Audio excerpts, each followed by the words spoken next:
And I just take aim, and I shoot, and I take aim, and I shoot, and hold on a minute! You are my audience. I don't want to shoot you. I want to show you things that I have done today. Yes, well, actually, multiple days. Anyway, let me switch back to the proper view, pick up these arrows. This is my train station that I've been building for a couple of days now on one of my friend's servers. Another friend helped me build the outside. Originally, it was made out of stone and cobblestone, but it did not look very well. Very good. Wow, I could talk.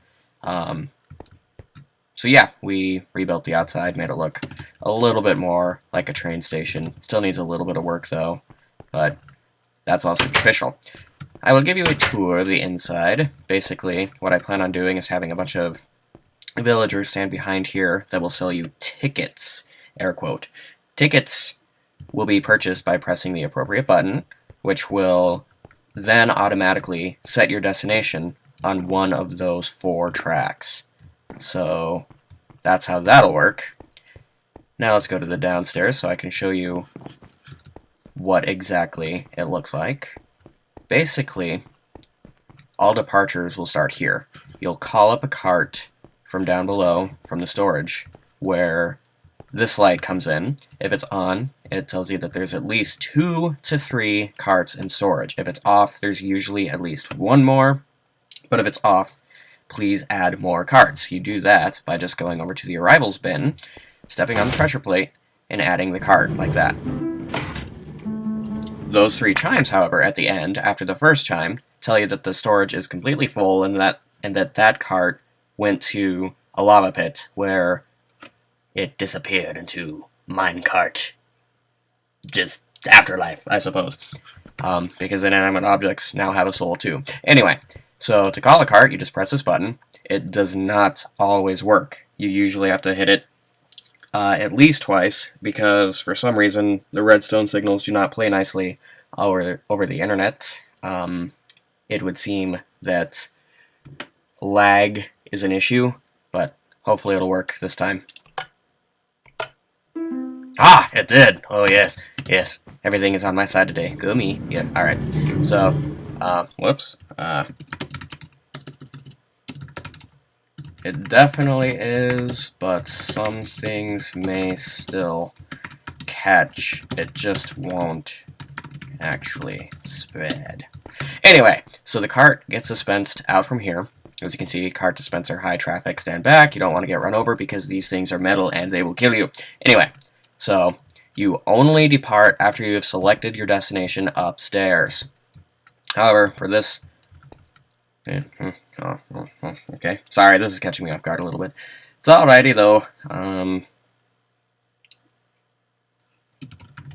Redstone? Question mark, question mark, question mark, question mark.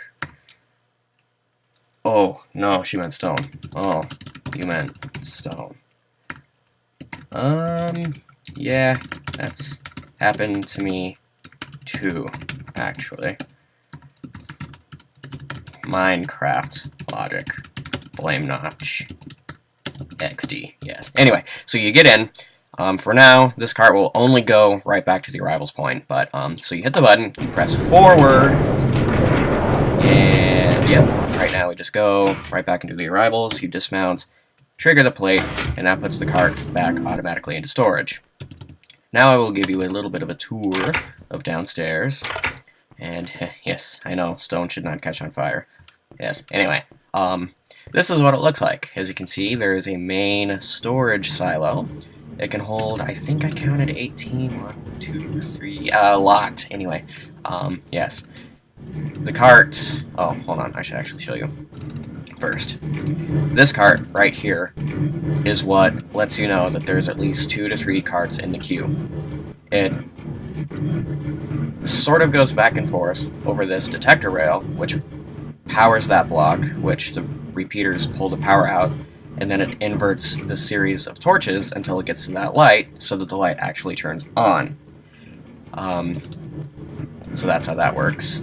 And then, to actually call a cart, you go down this red line, which triggers these torches, so that it's a very quick pulse. I can actually show you, but I'll wait a second.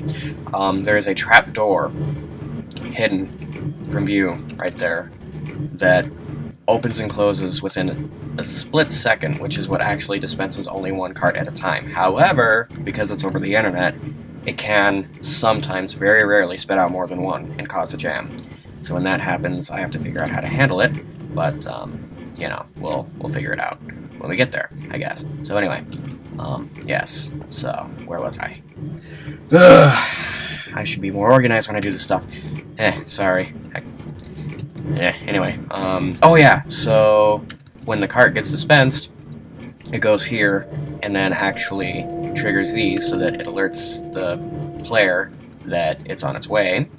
When a cart is being delivered back, I suppose you could say, it goes down, triggers those to let you know that it's on its way into storage. But if it bounces off that other cart, you know, like I said above, it will actually bounce back onto this track, which will trigger that 3-pulse sound, and then drop into lava, where it dies. Rather horrible death, actually. Anyway, so let's see how this actually works. Oh, wait, one more thing. This piston. When the silo is, or storage silo is completely empty, obviously the signal is not going through and inverting this power torch. So what ends up happening is this detector rail powers this line of redstone, which I have to delay a good, I think it was 2 seconds. It will then power off that, turning this on, which will cause this piston to push one cart back into here, letting you know that there is in fact a cart in storage. However, it won't start bouncing back and forth until another cart is added. But, like I said, I kind of made it as best as I could. So, let's see what happens when you actually call it a cart. And I can do this just by adding a button here, but first it would help if I had a button. Here we go. Oh, and, yeah, okay. So. Yeah, figures. Is what I tell you about redstone. Okay. There we go. So it goes up this long little track and into this yellow tunnel, which leads back into the station room, obviously. So yes. Yes, it is. Stupid Mac keyboard. It's messing with my demonstration, in fact. Poor me. Anyway, so yes. So that's how that all works. Yes. I will give you a little bit more of an overview once I get out about the back rails and how they'll work. Dang it. Okay, there we go. So yes, I'll just delete that for now. This is where all departures will start, every single one. Doesn't matter what direction or what destination you will have selected, you will start here, because that's just how I roll. These will be the destinations. As you can see, these tracks are currently pointed so that if you don't select a destination, you'll just end up going back into the arrivals part of the station, which, I must say, I did that on purpose.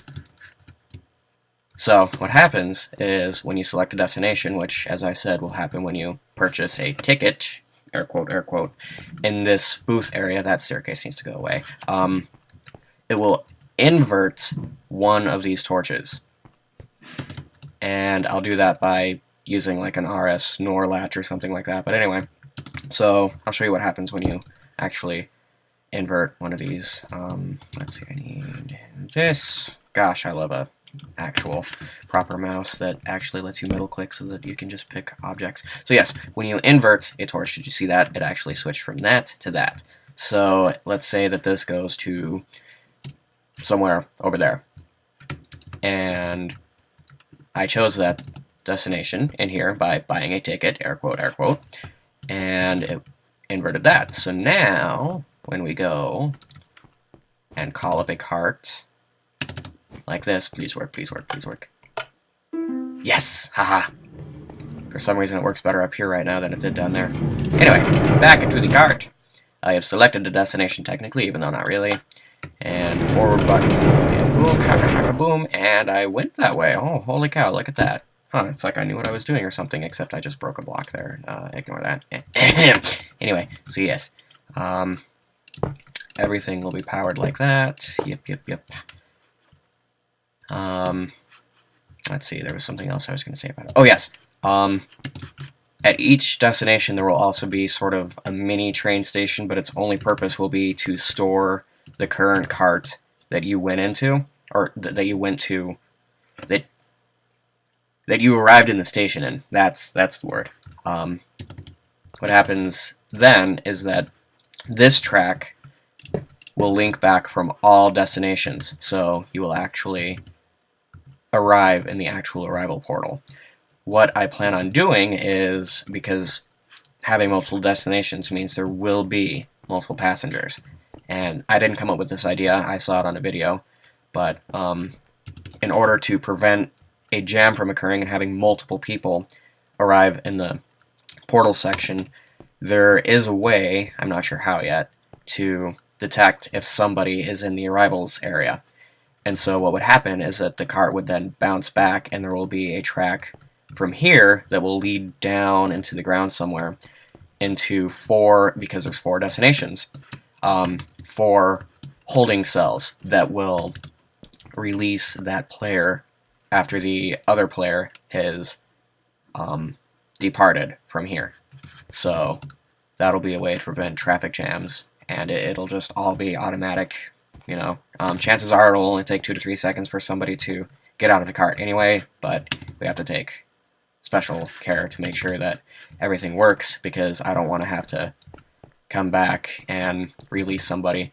Now, what else will happen is eventually there will be more destinations, so I'll have to add more buffer cells, or holding cells rather, buffer, holder, whatever. So what'll happen then is there will be like an emergency exit that will be somewhere, I don't know, maybe here, that will take any subsequent player after the original 4, or 5 rather, and just push them out here. The cart will, I don't know, probably just sit there. I'll post a sign saying, hey, please put this cart back in the arrivals, just step on the thingy, and, you know, do that whole thing over again. But yeah, oh, wait, yeah, did I actually show? I think I did, or maybe it was the other failed video, because it was only the demo version of the screen flow, and it didn't like me, so yeah. Okay, well, I filled it back up. So yeah, that is pretty much what's going on. Let's see, I'm trying to think. Up here will be possibly more destination selectors, so this will be like a multi-level track thing, which will be kind of complicated, but depending on where you select your destination, like if you select it down here, it'll affect only those 4. If you select it up here, there will be a sub-track that will affect the top layers only, so it'll be quite nifty. That's pretty much what happens there. Yes. Hey, so that ended up being a little bit more long-winded than I wanted it to be.